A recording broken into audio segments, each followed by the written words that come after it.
A estrutura do átomo é a joia da coroa da ciência moderna. 25 séculos de suposições e experiências fizeram a estrada para o nosso modelo atual. Os primeiros modelos.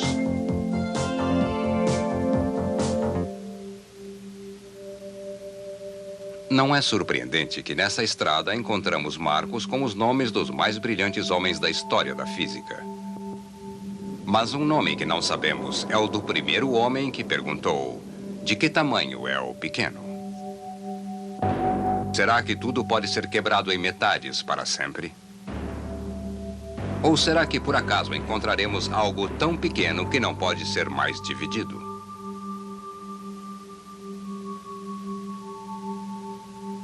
Esta pergunta se estende a toda a matéria que vemos à nossa volta. Infelizmente, a história não guardou o nome da primeira pessoa que fez esta pergunta tão profunda.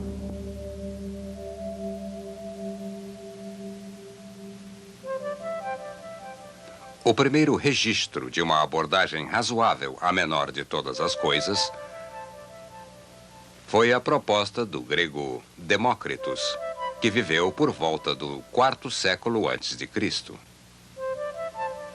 Demócritus propôs que todas as coisas que existem se compõem apenas de duas coisas: átomos e vácuo.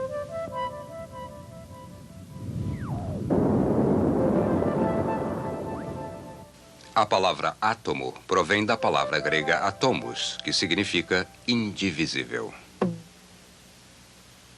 Este conceito ficou conhecido como atomismo. Como será que essas ideias seriam vistas hoje? Toda a realidade é feita de partículas no espaço. Os átomos têm movimento. Os átomos são indivisíveis. As coisas existentes diferem entre si por causa da forma, do arranjo e da posição de seus átomos. Todos os eventos resultam da colisão dos átomos e, pelo menos em teoria, podem ser previstos.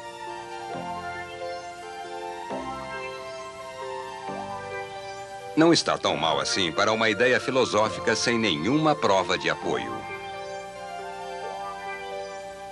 Infelizmente, Platão e Aristóteles, que eram filósofos muito mais populares, ridicularizaram o conceito de atomismo.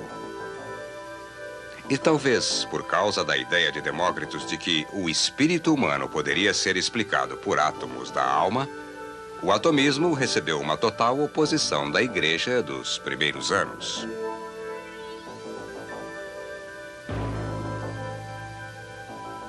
A busca pela compreensão da menor de todas as coisas permaneceu praticamente parada por quase 2000 anos. Não que todas as atividades tivessem cessado em conjunto. A prática da alquimia lançou-se da Índia e da China em direção ao Ocidente e espalhou-se pelo mundo. Os alquimistas estavam fascinados com os grandes mistérios da vida. Juntamente com processos míticos como a transmutação, a transformação de metais comuns em prata ou ouro, acreditando que toda a matéria é uma substância simples e sem forma, os alquimistas acrescentaram um pouco para a nossa compreensão do átomo. Mas eles substituíram o estudo da natureza, puramente mental dos gregos, por um conceito de observação e experimento.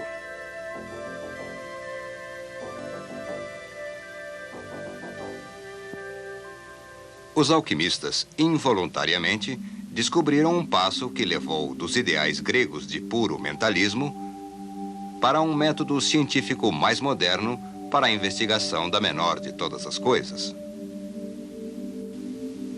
Por muitos séculos, poucos se atreveram a erigir um marco claro. Roger Bacon, 1214-1294, tentou demonstrar um sistema formal de conhecimento da natureza baseado firmemente na observação e na experimentação. Como muitos outros, Bacon foi intimidado pela religião ortodoxa e resolveu não publicar seus estudos. Mas, no reinado de Elizabeth I da Inglaterra, embora a experimentação ainda fosse uma blasfêmia, começava a se tornar atraente. Cientistas filosóficos são homens de inteligência aguda, mas sem o conhecimento atual ou fatos, eles resvalam do erro. William Gilbert respaldou suas opiniões com um livro de cuidadosos experimentos planejados que forneceu as bases da ciência magnética. Entre outras coisas, Gilbert demonstrou que vários materiais diferentes, quando atritados, têm a capacidade de atrair pequenas porções de matéria.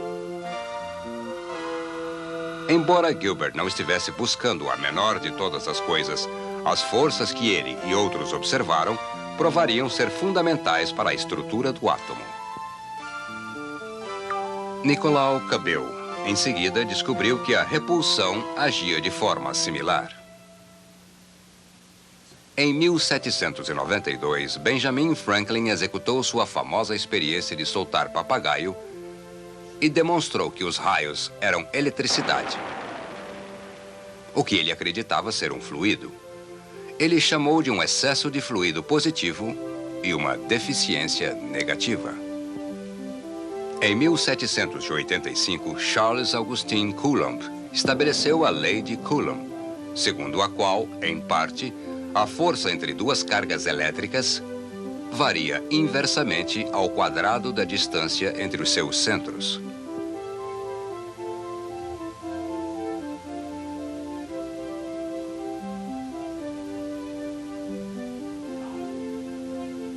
Estas descobertas seriam fundamentais para experiências que, pela primeira vez, apontavam para a verdadeira natureza do interior do átomo, mais de um século após a morte de Coulomb.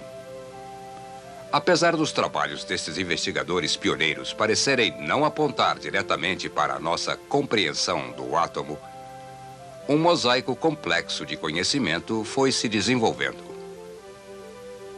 A França nos forneceu as peças seguintes. Antoine Laurent Lavoisier formulou a lei da conservação da matéria. Lavoisier criou um dispositivo de combustão no qual gás hidrogênio e gás oxigênio eram colocados juntos numa câmara e incendiados por uma centelha elétrica para a formação de água. Em junho de 1783, ele demonstrou que a massa dos reagentes era igual à massa dos produtos. Suas experiências sugeriram que a matéria era concreta e mensurável, em vez de mágica, e simplesmente não desaparecia numa reação química. Finalmente, Joseph Proust propôs que a enorme variedade de compostos químicos era feita de alguns poucos tipos simples de matéria componente ou elementos. Estes elementos, combinados em proporções constantes, formavam o composto determinado. Esta lei das proporções constantes, juntamente com a lei da conservação da matéria, levam ao trabalho deste homem, o químico inglês John Dalton. Dalton fundiria as especulações clássicas, os prodígios metafísicos, as descobertas dispersas de 2000 anos na primeira teoria moderna de matéria atômica.